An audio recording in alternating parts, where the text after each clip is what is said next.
Is it sharing and showing and recording? It's on the way now. Yeah, already. Okay, so we're going to take a look at this topic called compositional gradients. At least that's what I call it. There's a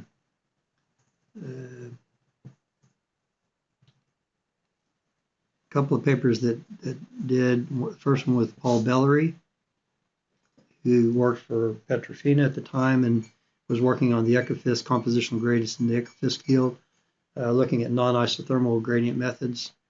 That was, I think, 1990. I don't remember.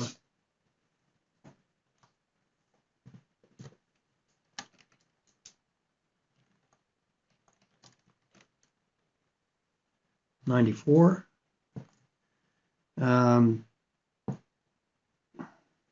But basically, the compositional gradient is how composition varies with depth according to the theories that were laid out by Gibbs in the late 1800s when he talked about just generally phase equilibrium, multi-phase systems, thermodynamic equilibrium, chemical potential, etc. And so that theory applies to isothermal systems that don't have a temperature flux. So it is limited to, basically all of this, all of the people here.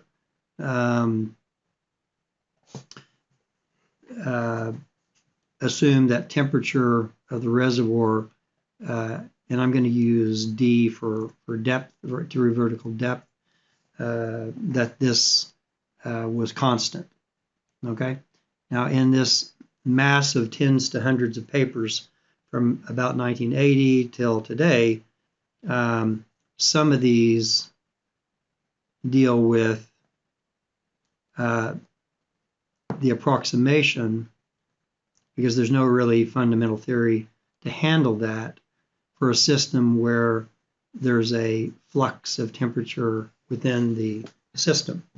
So these are approximate solutions. They're solutions that are A, B, C, and D. I'll give you some names of those later, none of them are right. But there's like flavors of wrong or flavors of right.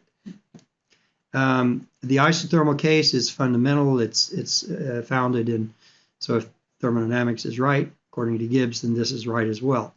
Muscat already in 1990 looked at, 1930, looked, and basically what this theory says is that the total potential of a component like methane in a column of fluid under the force of some acceleration like gravity, that the potential, that component will stop moving up and down in the column due to diffusion. Okay, diffusion is driven by usually chemical potential, but in this case, total component potential. So basically, what Gibbs said and all these basically said that methane will stop moving up and down when its total potential is equal everywhere top to bottom. Okay, it's like a static column of water is static. You don't have water from the bottom going to the top if it's isothermal. And the reason for that is that you've got, now there's a higher pressure at the bottom than at the top. So you would think, well, higher pressure, you get flux of the water from the bottom to the top, but you don't. And the reason for that is that it's the potential that's equal everywhere from top to bottom. And the potential includes a gravity term. And so what Gibbs said is that methane has a chemical potential. We've heard about the Gibbs chemical potential of methane in a mixture, ethane in a mixture. Each component has its own chemical energy. And you can calculate that knowing its composition, pressure, and temperature. So basically, that's the typical sign for chemical potential. Potential of component I in a mixture. Okay, and diffusion, flux by diffusion, is basically given by a diffusion coefficient times the chemical potential at, let's say, x minus the chemical potential x plus delta x for horizontal flow. Okay, delta x is horizontal. So it's the chemical potential that will move methane left and right. But when the chemical potential becomes equal everywhere from left to right, then that diffusion stops. And so basically the net transfer of molecules of methane left to right stops. Okay? So that's normally you see concentration or composition being used, but it's actually the chemical potential. So this is diffusion, flux.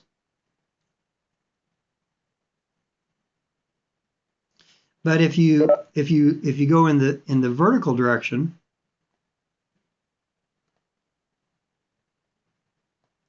you go in the vertical direction, which I'm calling D. Okay. Then this diffusion coefficient I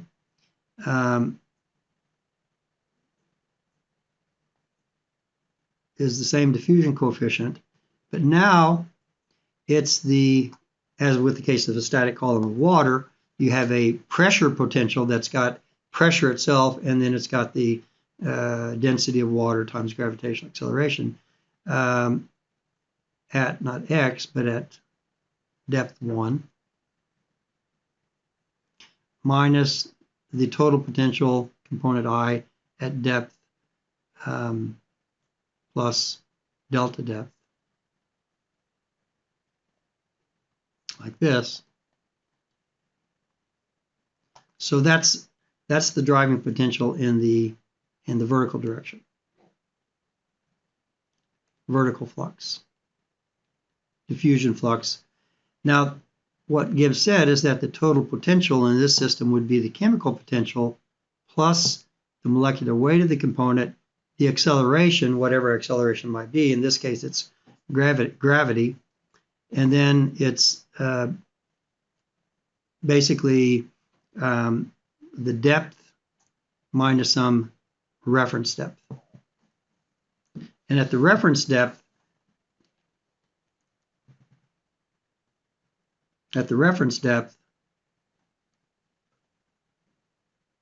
you need to know the composition, the molar composition of the reservoir fluid. Okay?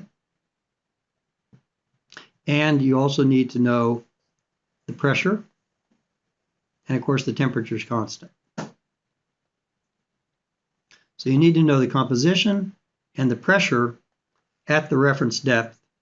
And then at any depth, shallower or deeper, you can compute, knowing this, you have the chemical potential at the reference depth.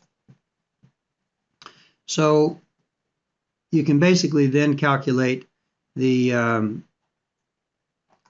potential at any other depth. And this guy here, that chemical potential at the depth of interest, that chemical potential is a function of the composition at the depth, the pressure at the depth, and the temperature. Okay? But we don't know what this is, and we don't know what that is. We don't know the composition, shallower and deeper. And that's what we want to solve for. We want to solve for that composition that varies with depth and the pressure that varies with depth, such that this becomes zero for all components. That's basically what's being laid out by Gibbs and being applied by Muscat in 1930 by Sage and Lacey in 1937, and by Schulte in 1980 at Shell. So they're all using this, basically this theory. You have to know at a reference depth the composition, the pressure, and the temperature. This allows you to get the chemical potential at the reference depth.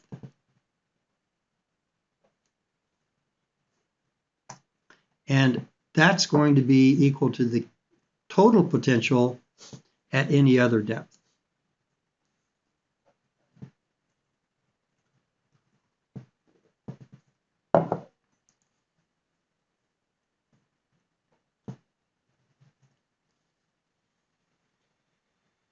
Okay, so you want to stop flux of components by diffusion by driving the total potential of each component to the same value as a function of depth.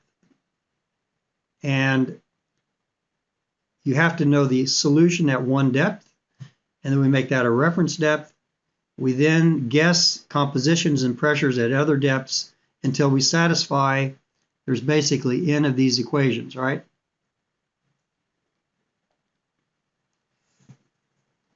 Okay? There's n of these equations that have to be satisfied simultaneously. And what's not known is n minus 1 compositions, Z, R, I at depth. Why is it n minus 1? Because the last one you calculate by 1 minus the sum of the others. And another unknown is the pressure. So we've got n equations and n unknowns.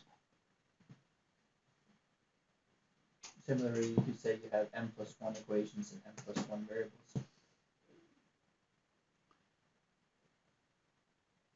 Yeah, so that's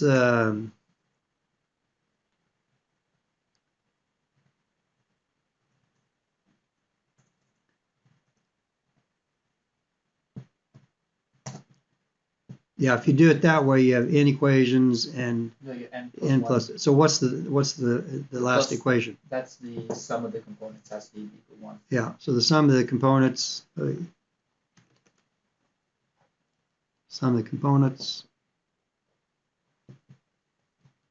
at a given depth always has to equal 1. Yeah. So then it would be n equations, the n plus 1 equation, and yeah, so we can do it that way. So we got n compositions that are unknown, Z or I, at a depth, the pressure at the depth, so it would be n plus 1 unknowns, and n equations to get the potentials to be equal, and this one here. In fact, Michelson mentioned to me when I was talking with him when I was writing the paper, he said that this is related, this condition here is related to the Gibbs-Duhem, which I don't understand, the equation, some way or another.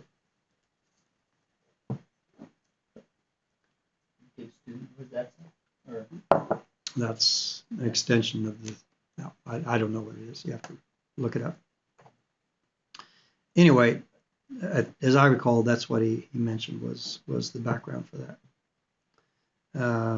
Okay, so that's what's being solved, and the net result of that is that basically that the lighter components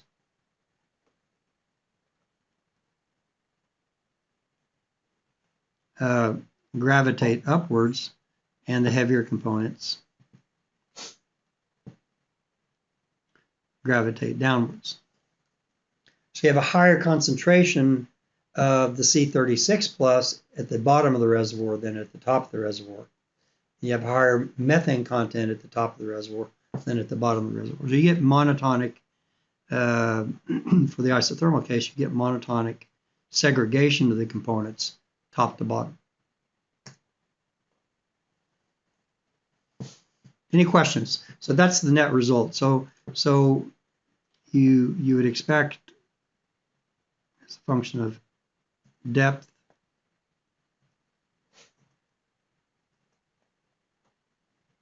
mole percent, 100, 10, 1, 0.1. So for example, the C30 or the C7 plus, maybe we can just look at the heavy component. It's going to be looking like this.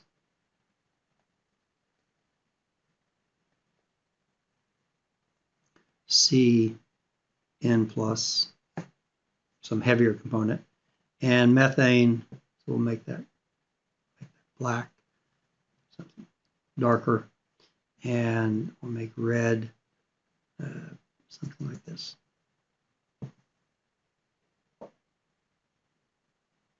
Methane might look something like that. Curtis, maybe it's not relevant to this, but there was a question 2 months back on LinkedIn about the presence of convectional currents in reservoir. Is it because of same phenomena? Yeah, so convection,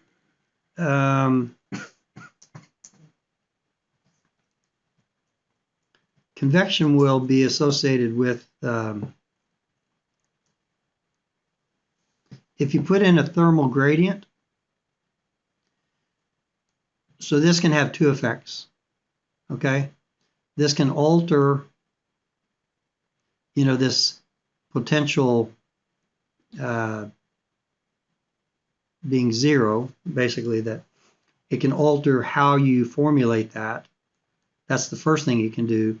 But the second thing is that if you have enough permeability, then that can lead to convection, just like in water. If you have a column of water at constant temperature, and then you heat the bottom, I guess, if you heat the bottom, it becomes lighter at the bottom.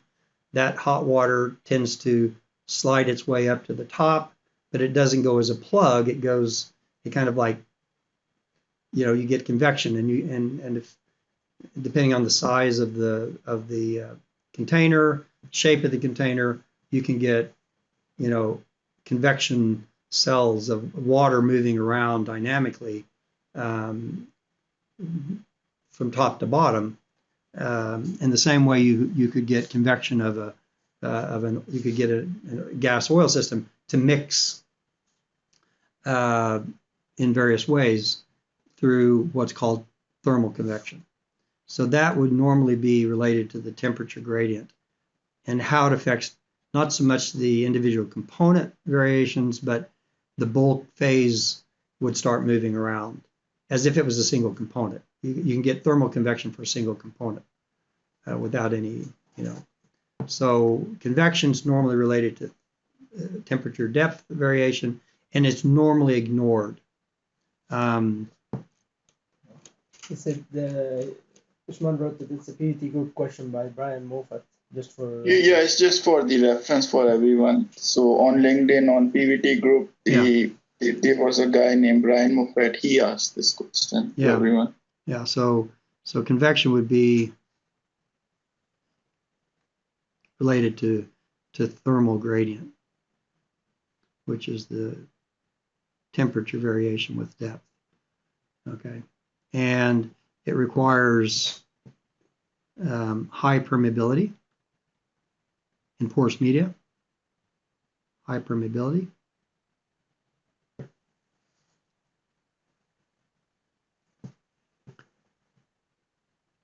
And the general result of this will be less top to bottom compositional variation. You might have local spatial variations that are going on, but basically less top to bottom compositional variation. And in the limit that this composition approaches being uniform. And that's something that we've seen in a number of hydrocarbon reservoir systems. And most of those systems where we've seen this, where the isothermal gradient calculation by Gibbs suggests a very strong variation with depth, but you see none of that in the field, those systems fall into basically to two categories. Mainly there's natural fracturing. That's naturally fractured reservoirs. And in the natural fracture system, of course, you satisfy this condition here.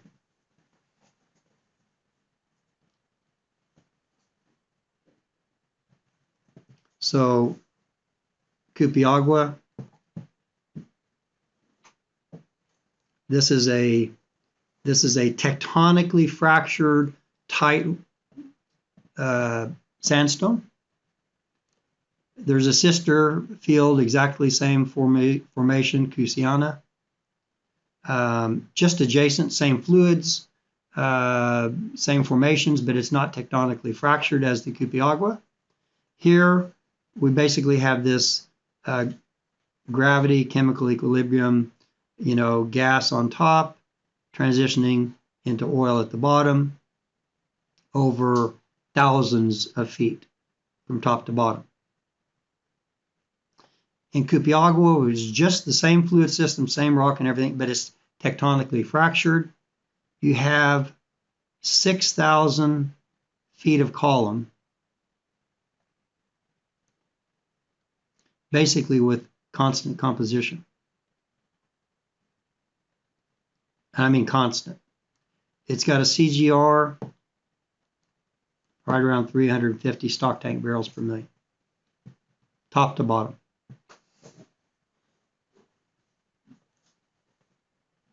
So the Hafkel in Iran, naturally fractured, initial gas cap, initial gas oil contact. And if you look at the bubble point from data, of course they're scattered. Bubble point versus depth looks like that. Of course the reservoir pressure is going like that. The Gibbs isothermal gradient calculation would normally suggest a bubble point gradient that goes like this. Gravity chemical equilibrium would suggest that, but the data suggests that it's a uniform oil composition from the top of the oil to the bottom of the oil. There's another field in Iran. I can't remember all the names of them, but there was an example in Iran where you had a stack of, basically sandstone, carbonate, naturally fractured, sandstone, carbonate, naturally fractured. And if you looked at the bubble point versus depth, which is an indication of methane content, so compositional variation, what you saw was something that went like this, this, this, and this.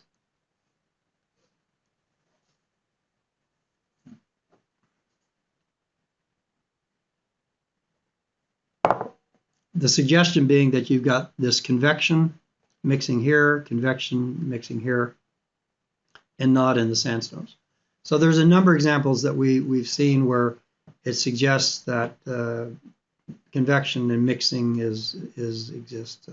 If you ask a biosphere as a body, he'll tell you all this is bullshit, and he'll tell you some other story. But anyway, or a different story.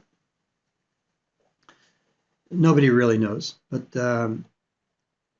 so that's convection. I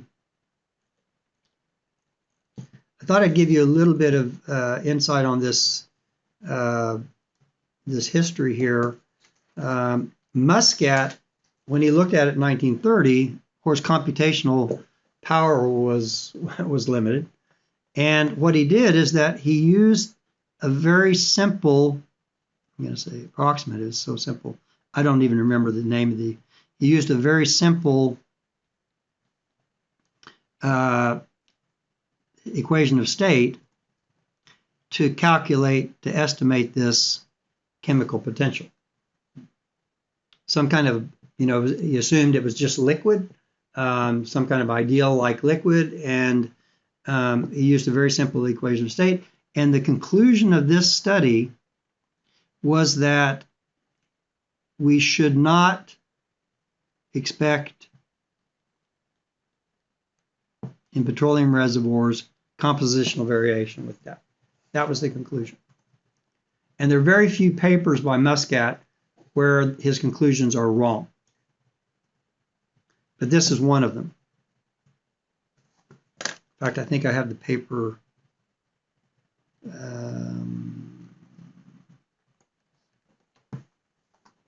Maybe not.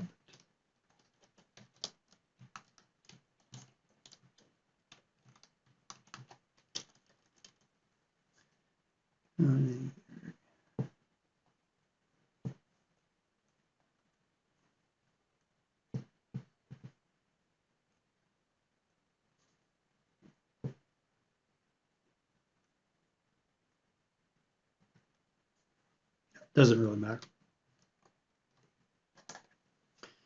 Okay, and then in 1938, these guys were, I think, at Caltech, Sage and Lacey and another guy, starts with R, can't remember. They did the same calculations as Muscat, but they used a more rigorous, harder to calculate equation of state to come up with the estimate of chemical potentials. And they concluded that you should expect compositional variation with depth. Okay. The exact opposite of Muscat. And it was because the equation of state model used by Muscat was just too simplified. And then in 1980, Tom Schulte at Shell, he used the cubic equation of state, which is really, from Van der Waals family of equations of state, which has been shown to describe all sorts of complex petroleum reservoir fluid systems. I don't remember if he used Pang-Robinson or SRK. He probably used both. It doesn't really matter. But basically, he was using what we call a modern equation of state, what we use today.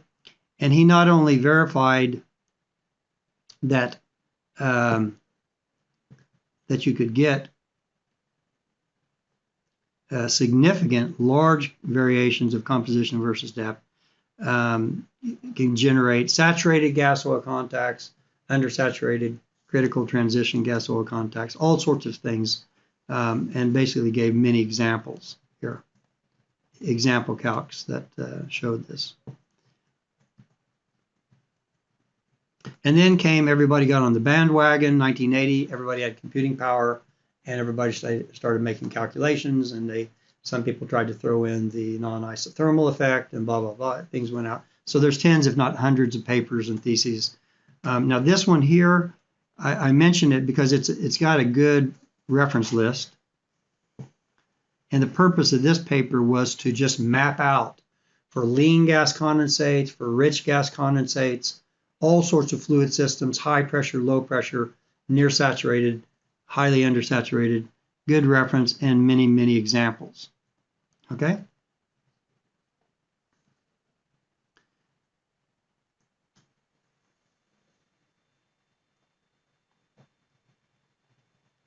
Many examples of bubble point versus depth, dew point versus depth, GOR versus depth, composition versus depth, of course, and for a wide range of fluid systems. So that may be a paper worth. It's SPE 28,000.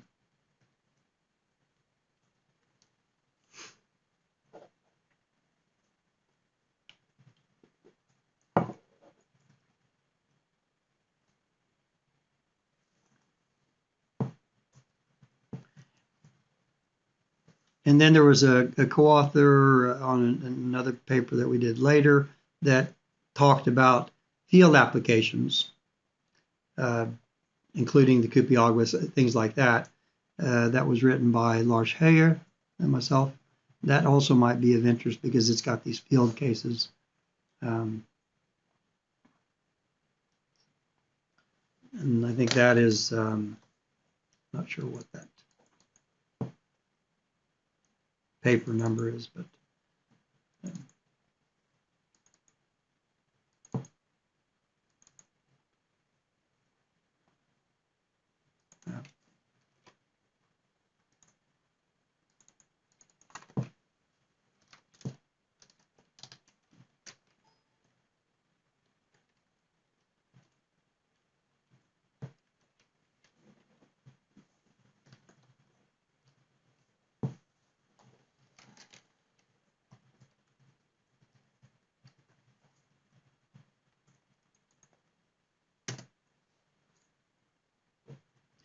63085.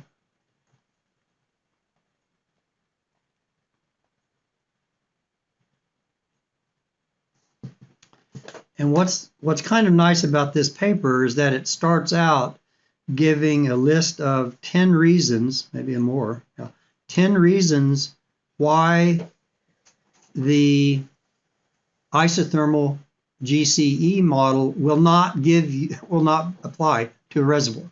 These are 10 reasons why you might not see what Gibbs is suggesting. So, that's, yeah. So those are, it's kind of, I think it's worth looking at for that reason.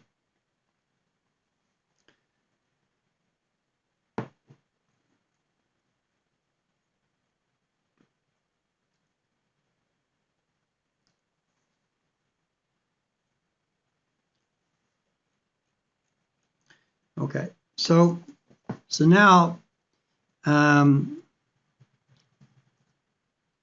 what's special related to gas condensates?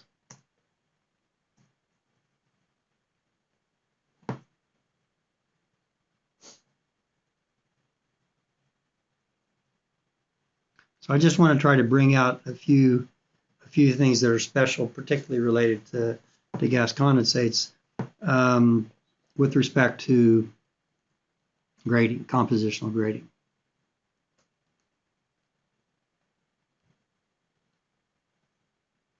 Okay.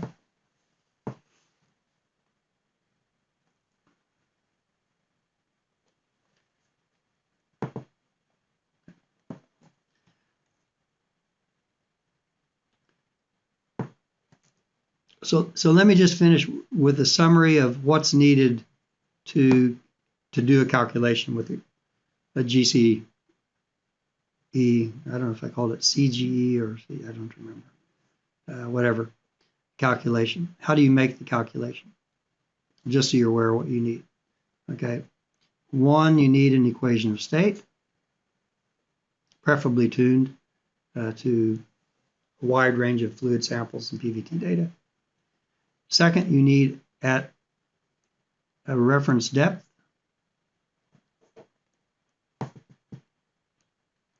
you need the composition, temperature, which is going to be assumed to be constant usually, and you need the pressure, reservoir pressure. And this is these things are need at time zero when you discover the field. That's all you need.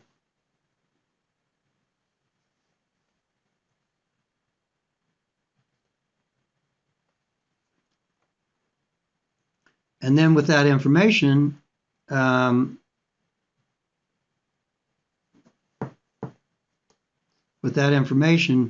you then get out as a result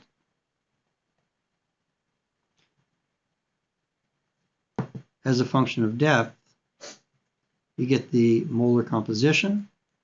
You can get from that the saturation pressure. You can get if it's a bubble point or a dew point, meaning that if it's oil or reservoir oil or reservoir gas. You You can put it through a multi-stage separator test at the surface, and you can get a solution GOR. When you do the separator flash, you could get the API gravity, all sorts of things, anything you can get. But the main thing is you get the composition and the pressure. I'm sorry, this should be reservoir pressure. So you get the reservoir pressure and the composition first, and then from that you get all these other things.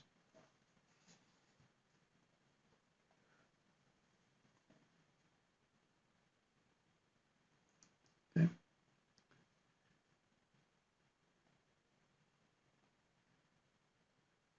Any questions about so input?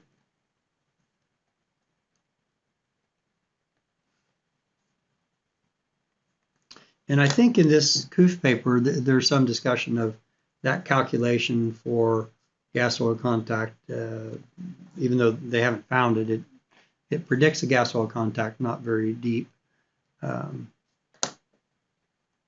these fields.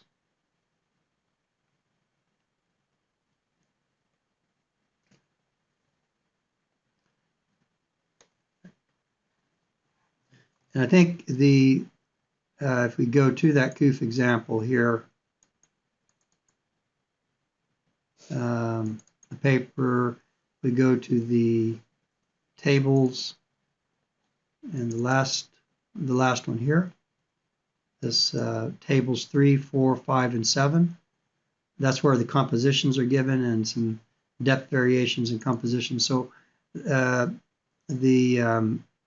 file here is the input file to do compositional gradient calculations in Northfield and Gawar. So that's, I'll just show you. So basically you need the equation of state. That's here. The two tables, component properties and BIPs. You need, okay, so here you need gravitational segregation for the Northfield. You need at the reference the temperature, the pressure, the depth, and then the starting composition at that reference step. You can ignore this.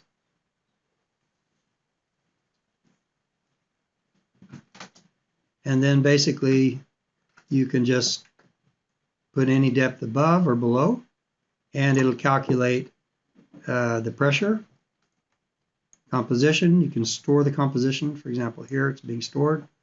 Saturation pressure, you can calculate density, viscosity, and composition value.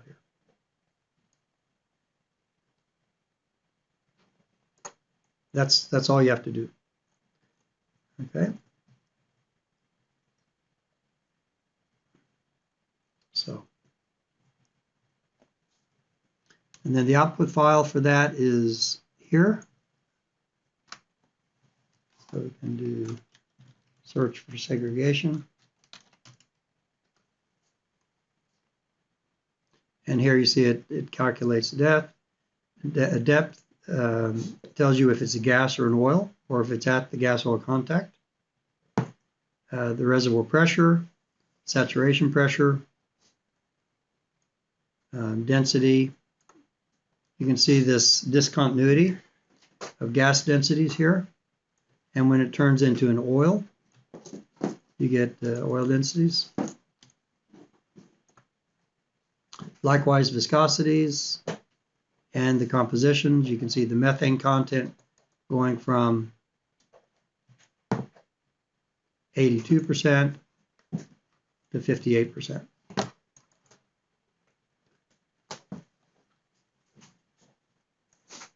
There, the C7 plus content is being printed out, going from 2% to 25%.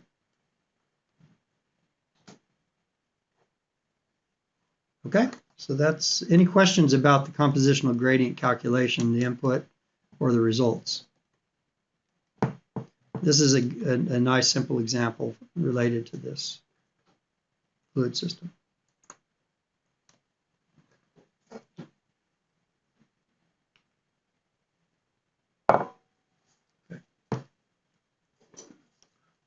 So what's special related to gas condensates? First, because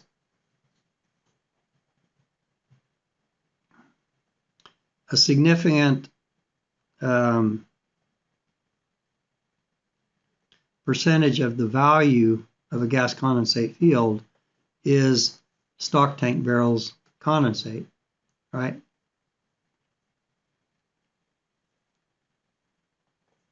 Then the mapping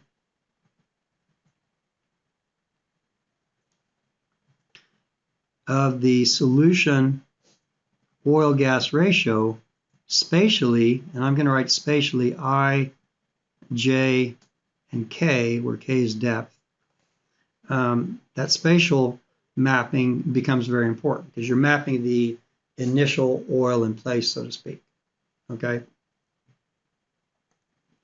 Now, how do you convert? This is something we probably should have talked about on Monday. How do you convert one pore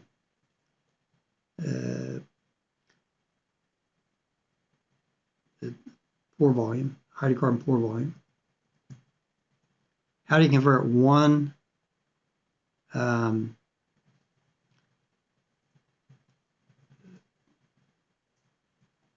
unit, and let's just use cubic feet. Well, let's actually use barrel.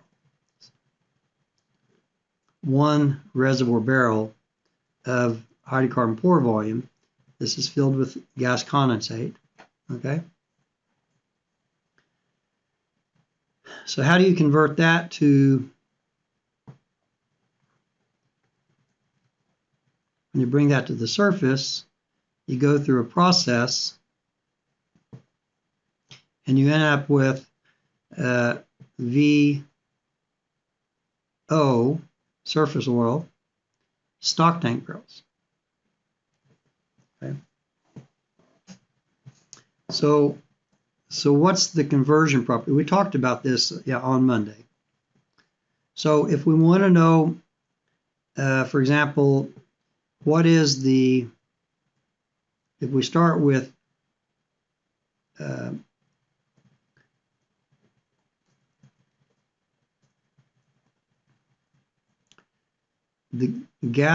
initial gas reservoir volume,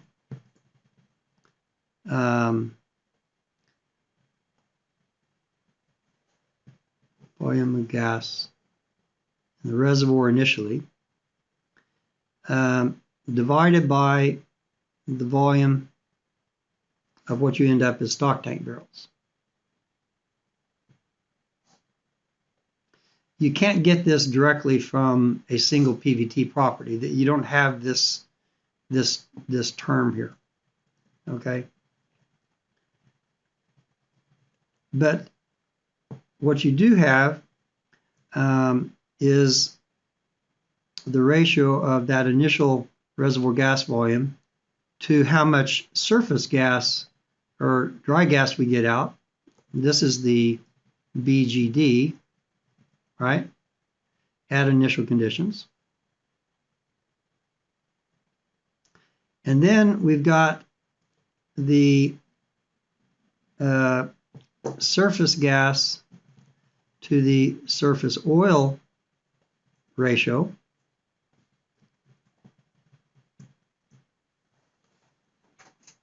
which is 1 over little RSI.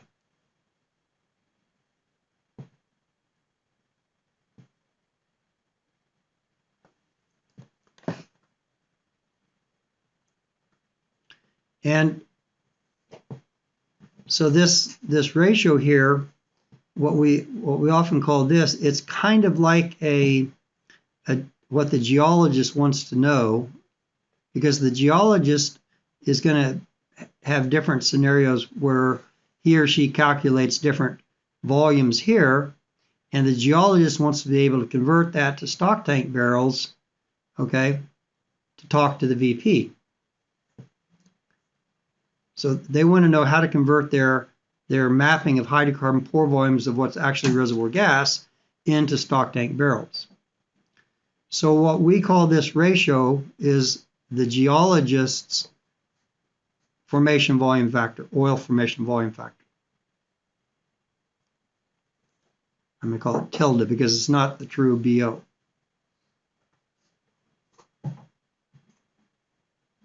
And that's equal to BGDI over little RSI. And it'll have units of reservoir barrel per stock tank barrel.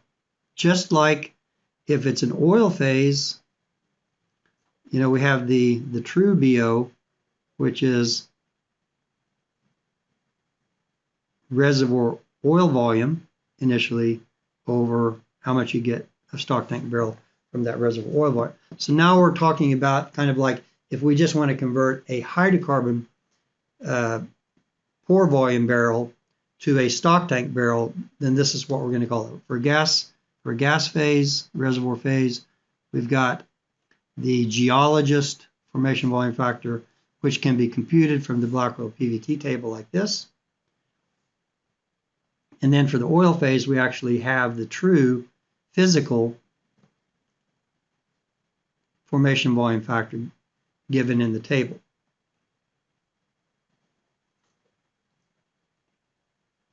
So if you want to map stock tank barrel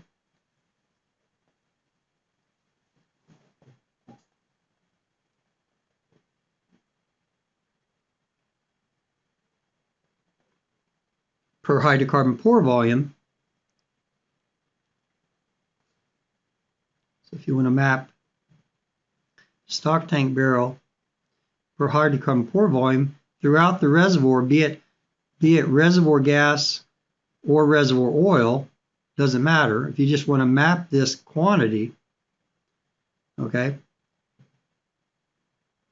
then you would use for reservoir oils 1 over BOI for reservoir oils, and for reservoir gas condensates or reservoir gas condensates, you would use little RSI over BGDI. So this is what you'd be mapping to get how many stock tank barrels do I convert to from a certain barrel of hydrocarbon pore volume.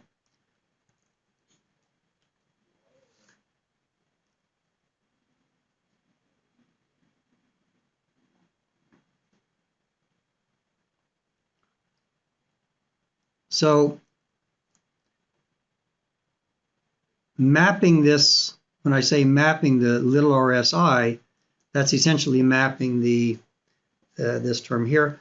This is very closely approximate equal to the mole fraction of the, let's say, C6 plus in the gas. It's very similar to that. It's really representing the ratio of this, right? We are times COG. That is basically this, but this number here is often close to 1 because the C6 plus content is usually between 0.01 and 0.15. So as a first approximation, the little RSI is giving us kind of the amount of the reservoir fluid composition that's going to turn into stock tank oil.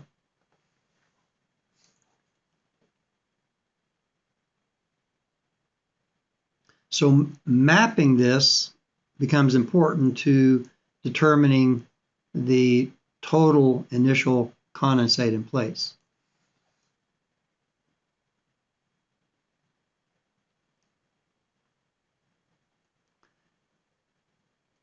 So when we do the gradient calculation, that gives us ZRI as a function of our, depth variable. That can be translated to the ZR C6 plus, just use the C6 plus, or you could do actual processing and get the term little RSI.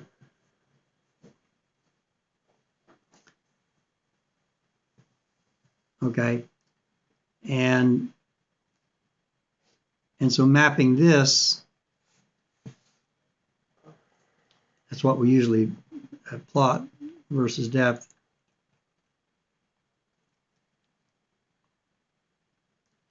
and the gas condensate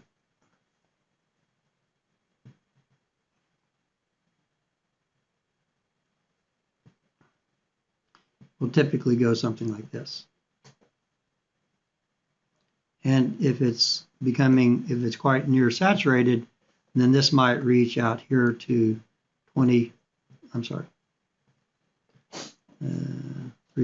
so it might be 100,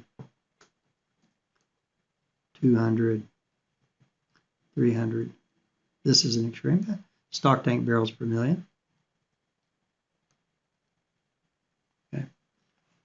And then let's say this is our water contact.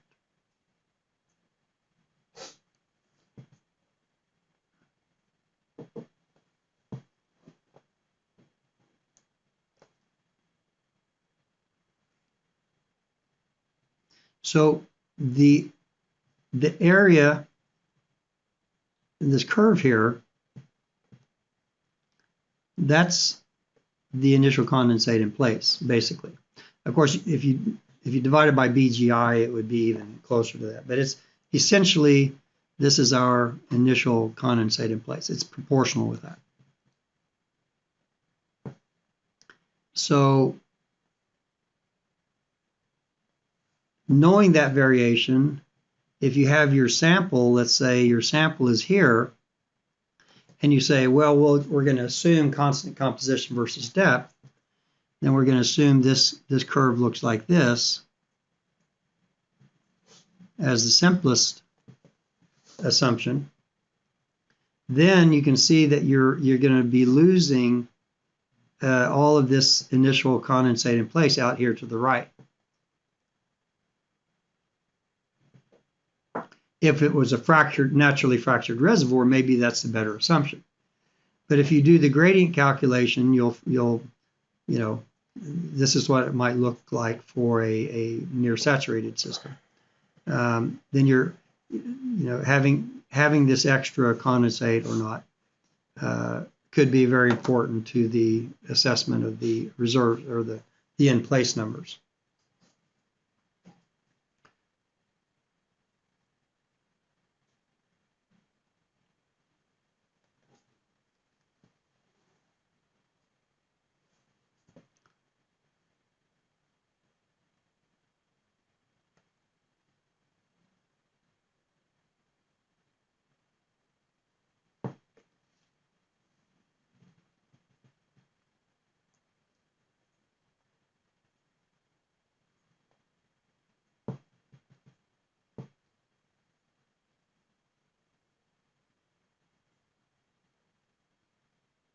Okay.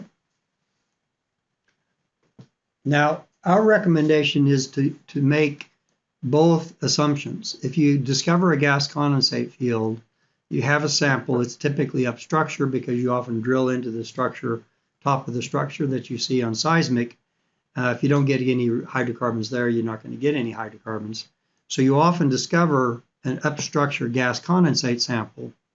And so the two scenarios, the two main sensitivities you need to run is one, assuming that you have constant variation, no variation with depth, no oil below, no increasing CGR. As the conservative initialization, and the other initialization is using this gravity chemical equilibrium isothermal. Unless you have a favorite flavor of the non-isothermal, use the isothermal gradient to get the other sensitivity.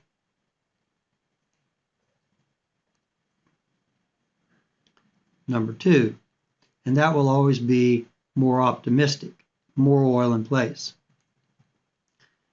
In fact, you might even predict an underlying oil.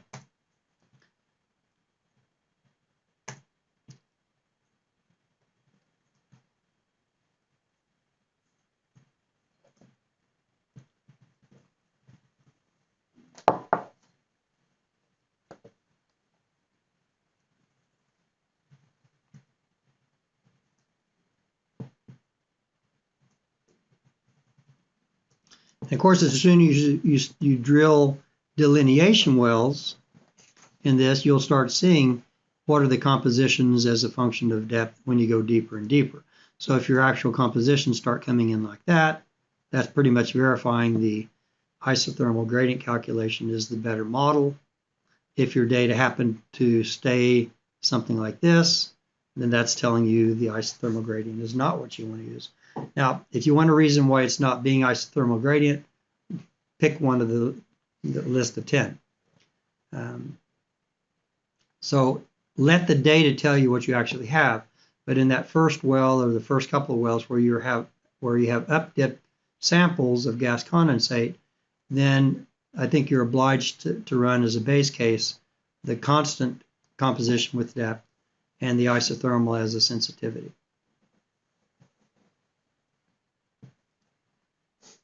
Any thoughts on that or comments, questions? Yeah, I have a question. Yeah. Would the change in the composition be observed in the RFT? Or is it too small of a change? Yeah, so if you take samples with the RFT, you definitely will see composition variation with depth if it exists, for sure. Even if you're pressure-wise, if you take the pressure points only. Yeah, if you only use the pressure, it's more difficult. The higher the perm, the better quality the pressure. You may see this change in pressure versus depth. The question is related to, let me just sketch it on here. How would the pressure, if we just look at pressure,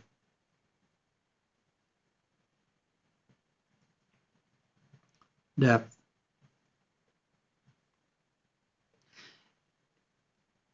let's say that the isothermal gradient, so what we've got is we've got a pressure here at the sample depth, right? So if it's a constant composition, then that gas gradient is going to be pretty constant and not very high. It's going to be something like this. Okay? Down to the water.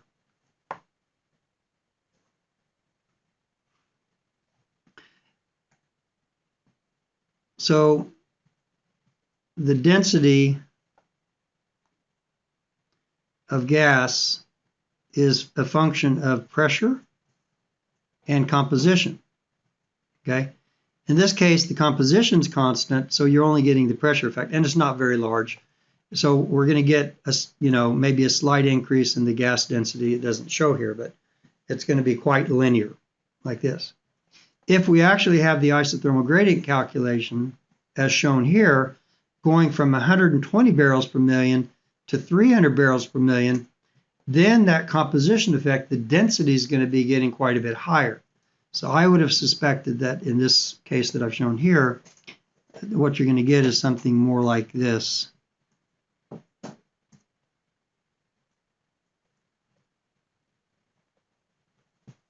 Okay? Now, that, depending on the accuracy of the data, right? If you've got high permeability, you've got very reliable pressure points, and they fall on a very clear trend, you can actually see the changing density with depth, right? Because it's the slope of the line gives you the density. But you probably won't see that, so it'll look kind of like a straight line, okay, with maybe an average density similar to the 200 barrel per million in the middle.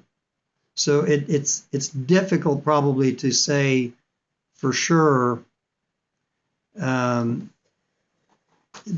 look something like this. It'll be different than if it's constant gas composition, but that trend could very easily be interpreted as a straight line. And if it's a straight line, it's basically saying constant composition.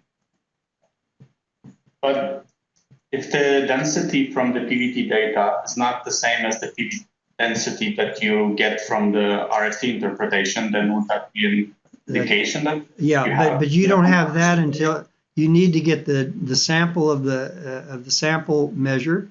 So you have to go to the PVT lab to get the density of the gas. Once you get that, if that density of the gas suggests the red line, then the constant composition versus depth would apply. If the density of gas, if the pressure gradient you see is the blue one, And the red line is what you get from a constant composition. That's a very strong indication that there is compositional variation with depth, yes. And how big the change in density can be? Is it, Well, we observe that or can that be attributed to the measurement error? yeah, no, for this range of CGR variation that I'm talking about here, you definitely will see a change in the molecular weight of the reservoir gas.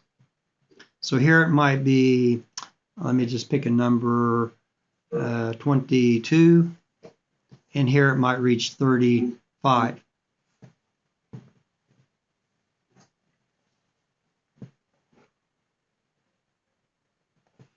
You know, just a back of the envelope calculation, if you say that you've got molecular weight of gas, and the density is proportional with molecular weight, right? Gas density is proportional with, you know, its pressure, molecular weight, ZRT. If you forget the ZRT and pressure change over this interval, mainly the molecular weight's what's changing. This is like 1 minus, let's call it C7 plus in the gas, just to make it simple, times methane molecular weight, which is 16, plus, you know, it's not 16, but it's not a meth. And then you've got YC7 plus times molecular weight of the C7 plus, which is probably like 150.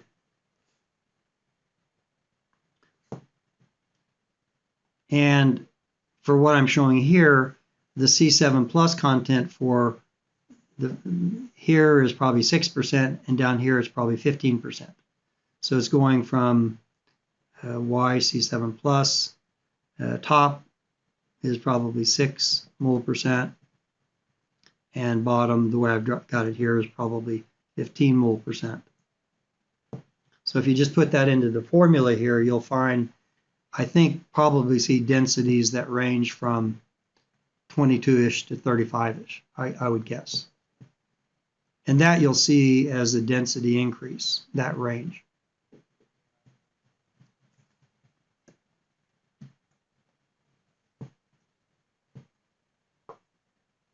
But if the variation goes from 6 to 8 mole percent top to bottom, you probably won't see that, because then the change is similar magnitude to the change in the, you know, the pressure changes, the Z factors change. It could go either way.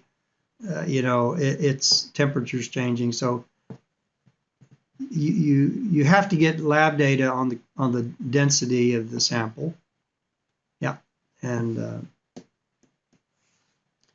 so what I'd say is that the pressure depth gradient through gas, it's hard to see real changes, even if I'm showing in blue here, even if it's really there. It would be easy to interpret that over 200 meters as a straight line. But then that straight line would imply a density that's not the same density you get in the lab. So yeah, I mean, you have to, all the pieces of the puzzle, they don't fit exactly together, but they'll all direct you. But eventually you're gonna have to drill more wells and get more samples, right?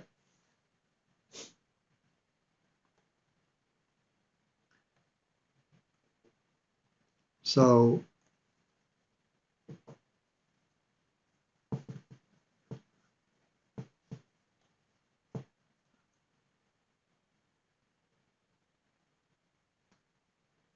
okay. Yeah. So this is the first part of compositional variation, is helping you map what the potential oil in place looks like as a function of depth. That's a very important part of the compositional grading, and it's usually needed only very early in the life of a field where you have limited samples. They're usually from the top of the structure. 2 is probably, it's just an extension of 1. And that's where the gravity, chemical equilibrium, the isothermal gradient calculation predicts a gas-oil contact that is a transition from gas condensate to reservoir oil within the structure. So the geologists and geophysicists are going to tell you what's a top, what's a bottom, plus minus of the structure. And when you do this gradient calculation, you're starting here, you go all the way up to the top, you go all the way down the bottom. And what I'm saying is that it's predicting some GOC here below the sample, but before you get to the bottom. So we're predicting an underlying oil.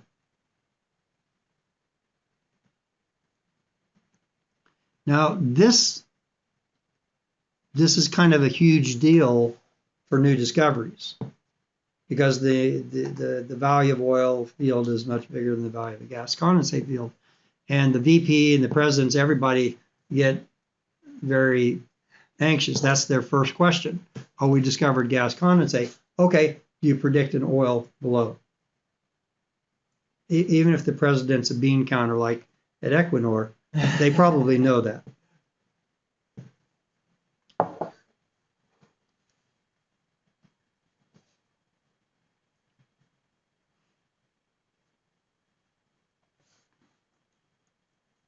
So what we need to assess is how accurate is such a prediction.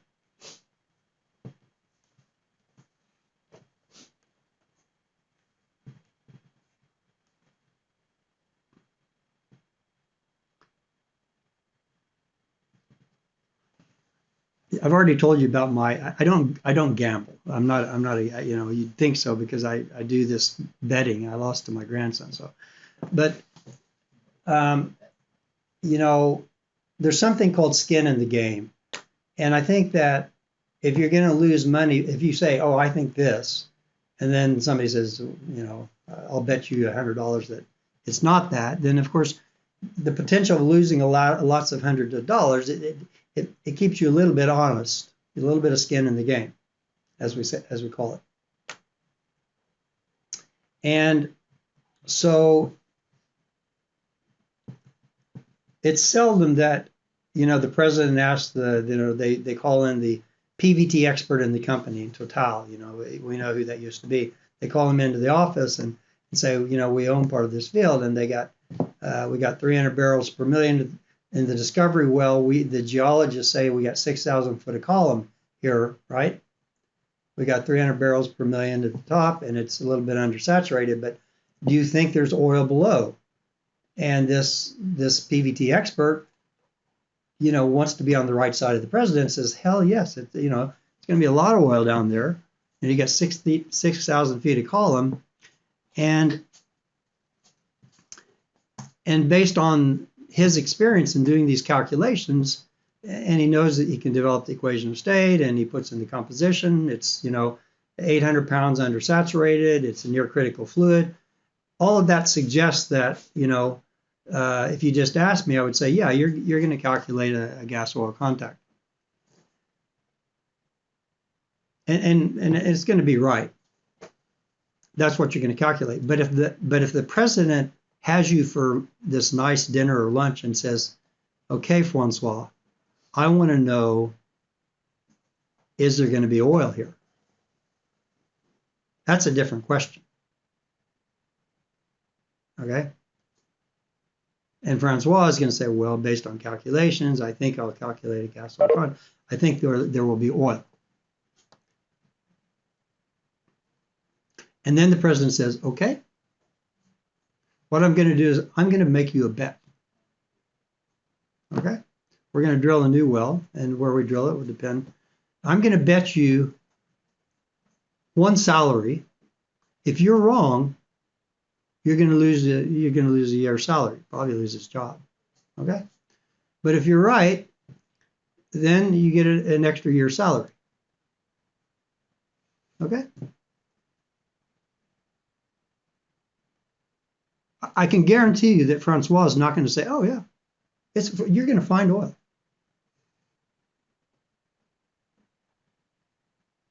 He's not going to risk going home, being wrong, and telling the spouse that I have a job, but I have no money this next year. It's because there's this list of 10 reasons why the isothermal gradient doesn't work. Okay? So when I ask this question, how inaccurate or accurate is such a prediction, then you may get all these top stars in PVT saying, oh yeah, in that case, 300 barrels a million, 800 degrees PSI, there's going to be oil there. Okay? And then you end up drilling the second well, the third well, the fifth well, the eighth well, and they all show the same composition. All those people, losing your salary. Nobody would bet their even a month's salary. I don't think, probably. So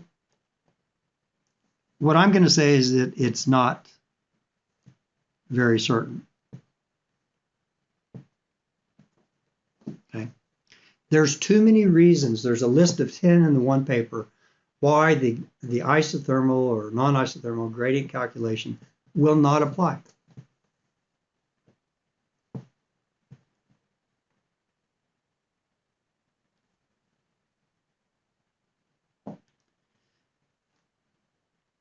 Okay. All it does is that it provides you with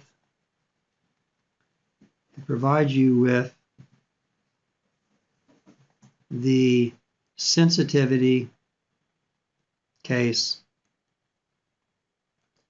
and we're going to put best sensitivity case. Okay?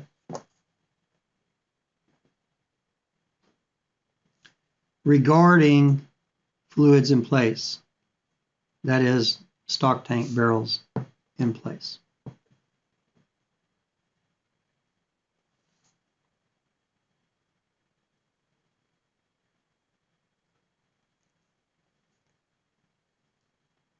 So you can run with that. You can make modeling. You, for example, can assess how deep do we want to go for the second delineation well, for the first delineation well, the next well, the next third well, and so forth, to try to verify whether we actually are seeing an oil or not.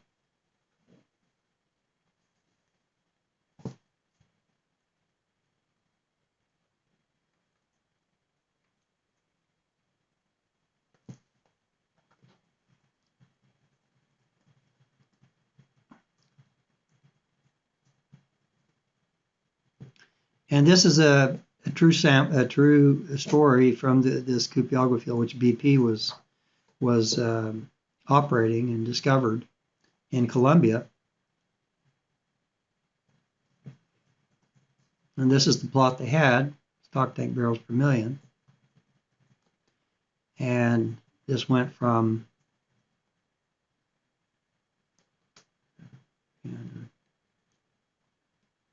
of course, this is getting over into oil. And this is top, and this is bottom, and that's top plus 6,000 feet. Okay. And their first discovery had a sample composition there.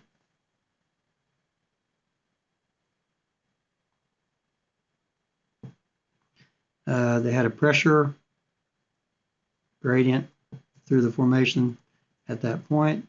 They had a dew point here, reservoir pressure here. Slightly undersaturated, about 800 pounds, if I remember right, maybe not quite.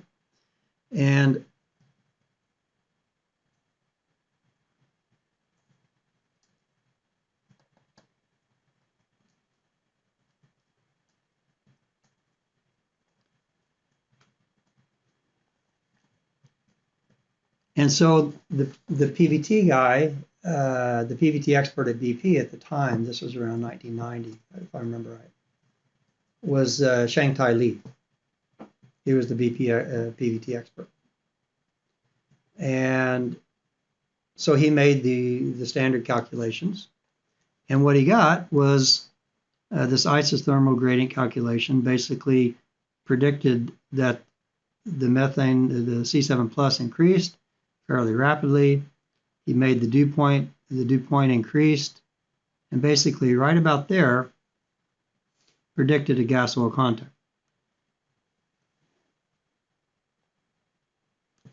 Maybe 500 feet below the sample.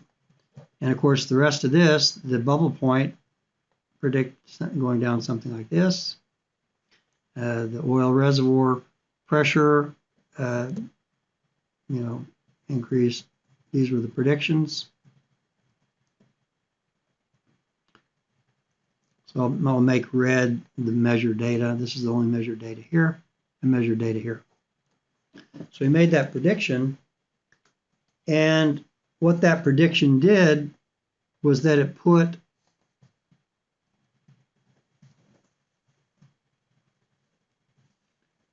approximately 4 billion stock tank barrels in place in this Cupiagua field. 4 billion stock tank barrels.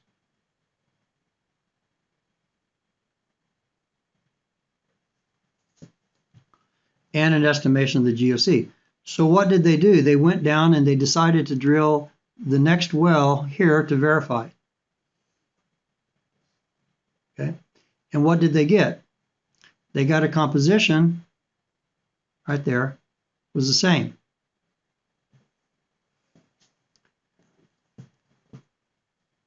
That's when I got a phone call from Shanghai. I was in Oklahoma City and he was in Dallas, I think, or Houston. And he knew I'd been working with Paul Bellery, who'd looked at the non-isothermal calculations of compositional grading in the Ecofisk field. And he kind of had a shaky voice, a voice like, you're going to get fired. Because if you assume that it's going to be 300 barrels per million, constant top to bottom, which made no sense thermodynamically, that number went from 4 to 1 billion. And this guy's job was on the line, at least he sounded. So we met for a weekend of calculations in Dallas using this non-isothermal gradient to see whether you could come up with parameters that actually gave you 2 constant compositions, but then it would flip into the oil out anyway. You know? So we got together, we did the calculations, we started tweaking parameters in this non-isothermal model, which Gibbs and all of the thermodynamicists would be shooting you for using and trying, and in order to, I saw how these calculations were going. You could always obviously change parameters and put anything you wanted into the reservoir.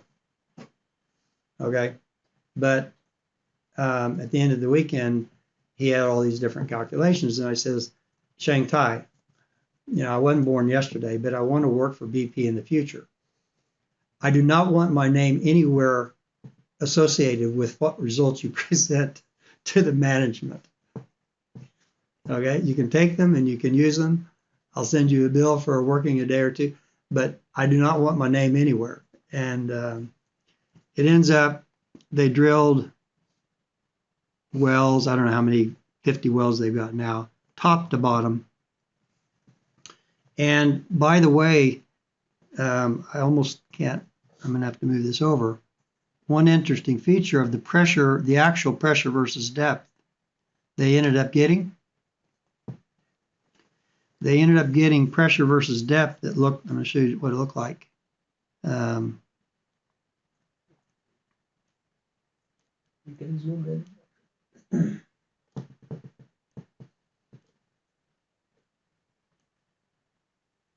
This pressure versus depth, top to bottom, 6,000 feet, was on a straight line. I could probably go into files and actually find the data.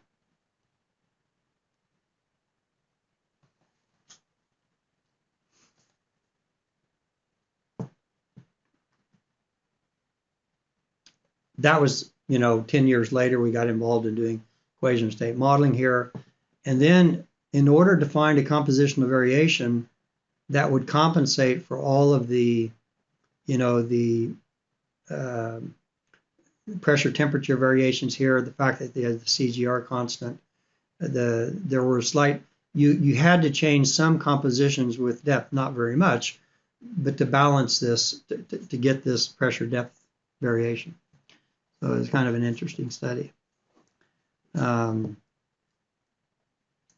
These all ended up being measured.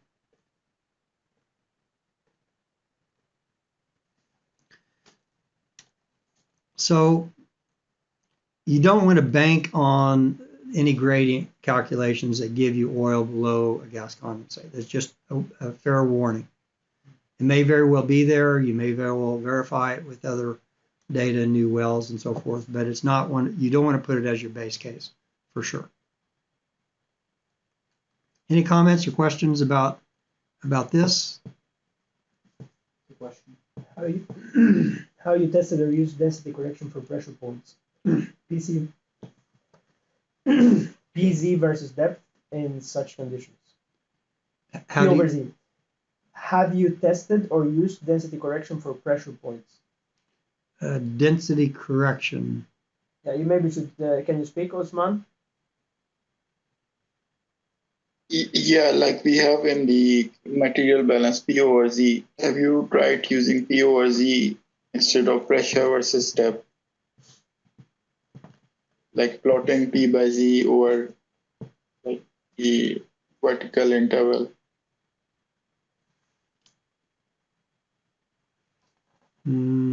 No. I mean, the thing is that density is P over Z. That's true. But then it's got the molecular weight and the RT.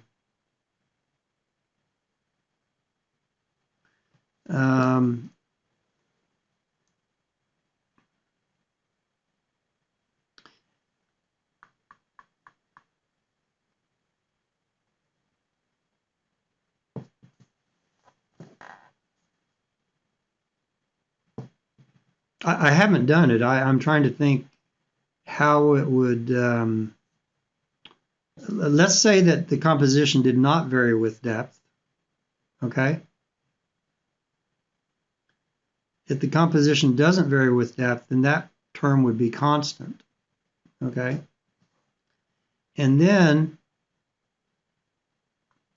you would expect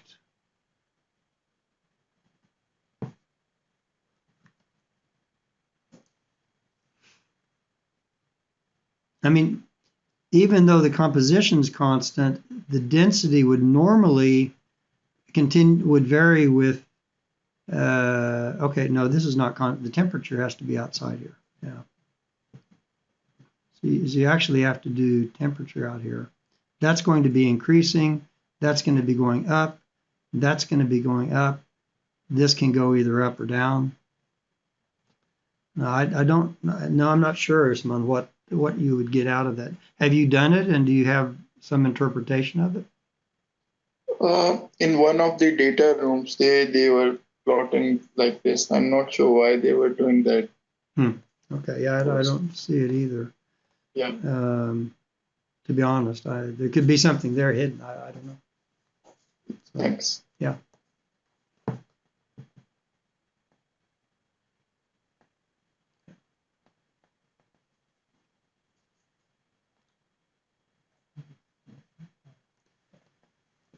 It's break. Is it break now? Okay. Let's see what I had on the list. Fluid initialization, saturated, undersaturated GOC, isothermal.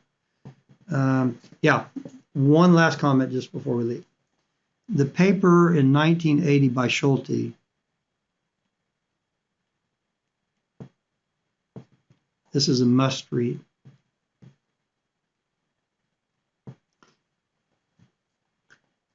For many different reasons. But the part of this paper here that basically everyone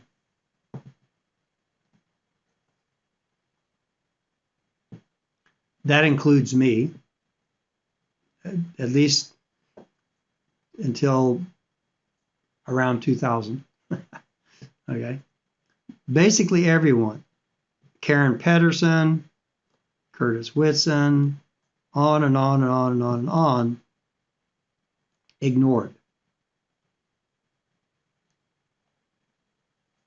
/ignore.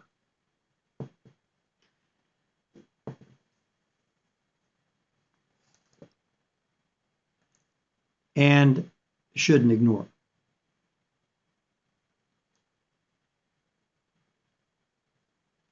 Without some serious risk. Okay. And what he showed and talked about, he showed and he talked about it, is that basically said that, most of our characterizations are single carbon number in our equation of state. C7, C8, C9, C10, out to C, now it's typically out to C36 plus. And in reality, what we know is that, for example, the C7 component consists of benzene. It's actually has 6 carbon numbers. 4 or 5 other, and then it's also got normal C7, but it's basically got, 5 plus isomers. Okay? But we come up with some average C7 property for a given reservoir. And the same thing goes for all the other carbon numbers, that you have some, paraffinic, some naphthenic, some aromatic, where the paraffins and aromatics are have the largest contrast in thermophysical properties, okay? And not least density and molecular weight. Aromatics much lighter than a paraffin, for example. So what he showed and what he said and what Shell ended up making measurements of in a live high pressure, high temperature centrifuge, where instead of just having G, they used the centrifuge to get accelerations much higher. So over a 1 meter distance, they could get compositional variations that corresponded to 1,000 meters in depth with G. If you use 1,000 G over 1 meter, then so they started looking at compositional variations where you took into account that these single carbon numbers had aromatics and paraffinics. And they show that the aromatics segregate totally different than the paraffins. Okay? So there's basically what shouldn't be ignored is that the aromatics they don't always do it, but they can segregate very differently than paraffins, normal alkanes. And by having always in all of our characterizations these averaged C7s, average C8, and so forth, you'll never see this, ever. And I can just mention that we've seen it was impossible to get, for example, in the Middle East, some of the API variations with depth that are well documented, strong API variations with depth. You can never get it from isothermal, non-isothermal gradient calculations with average single carbon number properties, okay? The Malampaya field, I don't know how you spell it anymore, Malampaya field in Southeast Asia, I think it's Philippines, I'm not sure, had a gas cap that was clearly more paraffinic than the oil. the C7 plus in the gas cap was clearly more paraffinic than the C7 plus, which was a more aromatic in the oil. And with a single equation of state, with each single carbon number being an average, you could never get that segregation. You could never get those properties right. So there's a number of cases where you need to have a C7A and a C7 paraffin. Basically every compound should be done that way, that your single carbon numbers need to be split into paraffin and aromatic in order to get a more proper representation.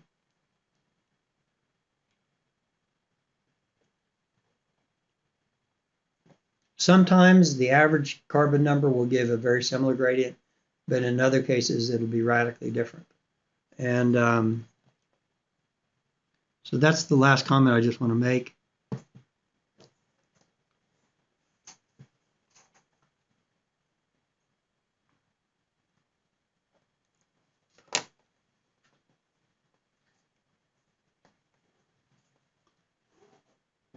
Now, CalCep will sell you their non-isothermal as being from God, right as it is, even though some of the assumptions going into it are based on totally,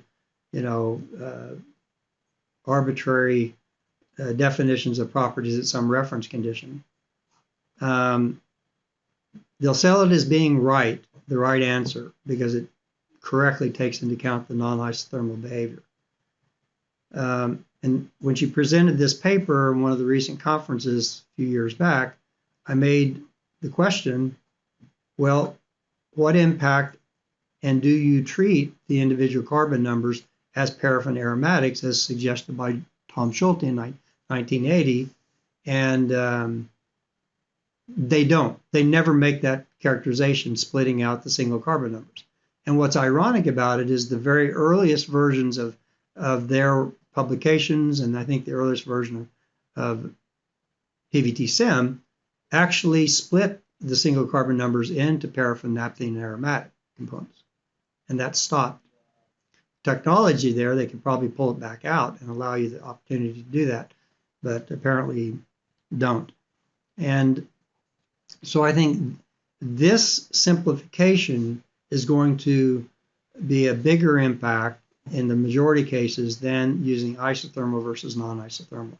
So the point is that, yeah, maybe the non-isothermal they have is a better representation, but ignoring this can be a very serious, again, give very serious flaws in the predictions of gradients, and particularly going from gas condensate into oil, that type of calculation. That was the last comment. I forgot to make it. So, any thoughts or comments or anything before we take the lunch break? There's.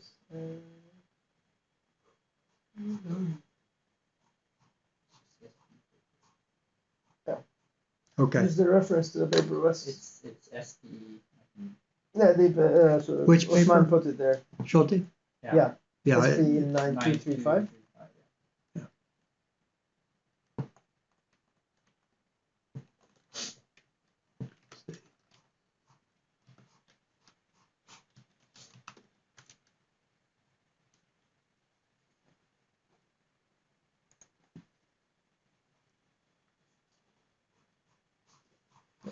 I think we're good for a break because we're a bit late now. Okay.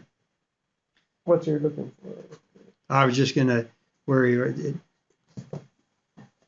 Tom was on the doctoral committee with Lars Hager, and when he came in the committee and Lars Hager had been looking at compositional gradients, and he did not do any calculations where we split paraffin aromatic, and after everything was over, he said, "Curtis, I want to ask you a question. Why didn't you look into this when I so clearly made a comment and discussion of it in the original paper?" And I was just embarrassed sick. I mean, I felt like 2 millimeters tall. And I was like everybody else. They just ignored it. this is the truth. Shell's equation of state characterization in-house package from the 70s, developed in part by Tom and that group, thermodynamics group, every EUS characterization developed had 14 C7 plus components. 14. 7 of them were paraffinic properties, 7 of them were aromatic properties.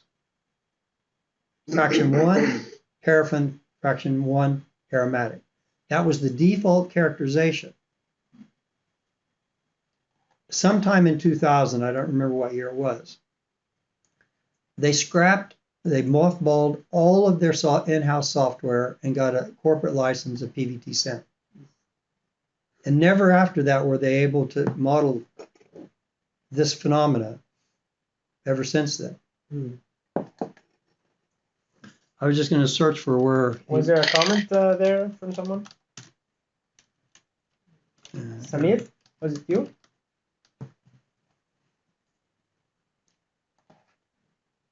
Someone made a comment. Try to speak at this maybe. Yeah. Here's their comment: aromatic content, overall pressure. I had a question about the presence of water. Can it change the compositional variations? Water? Yeah. Yeah, whether water can affect the compositional variation. I've never seen it. I've never seen it looked at.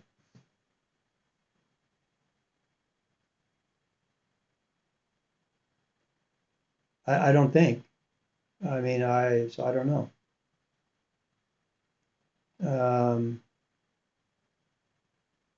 Well, I say that. I mean, there are some papers that look at like gas condensate, CVD performance with and without water, and they show a slight effect on the liquid dropout curve. I can't remember. I think it might have been Fear is the Body. I can't remember. But there's some effect of water. You know, what I would do is, you think I've been bad-mouthing PVT-SIM all the time. That's not really fair. The best treatment of aqueous phase for hydrocarbon aqueous systems is in PVT-SIM. It uses the Duran-Vidal mixing rule. It has the the ions, the salt. You can add salt compounds to the. So you can actually do, I think, fairly reliable predictive hydrocarbon brine EOS calculations. You have to have a special module, the 3-phase module, and you might ask them whether the compositional gradient calculation can be done including the effect of water. And if they say yes, then you can go answer the question yourself by leasing 6 months of PVT-SIM if you don't have it already, or maybe with that module. They may say that the compositional gradient calculation doesn't allow I would think it did. I think you could just put in the hydrocarbon component. The water phase may not precipitate out until you get to the water contact. I don't know exactly how that would work, but I would ask them. I mean, I'll do it myself if I remember. We have the module. We're releasing it now. We have the module specifically for water hydrocarbon calculations, but I don't think we have the module for compositional gradient. So I would use that to test it if it's programmed up and available. It's a good question.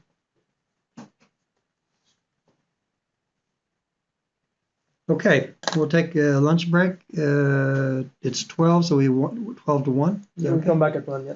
Come back at 1? In 1 hour. 1 hour. Take care.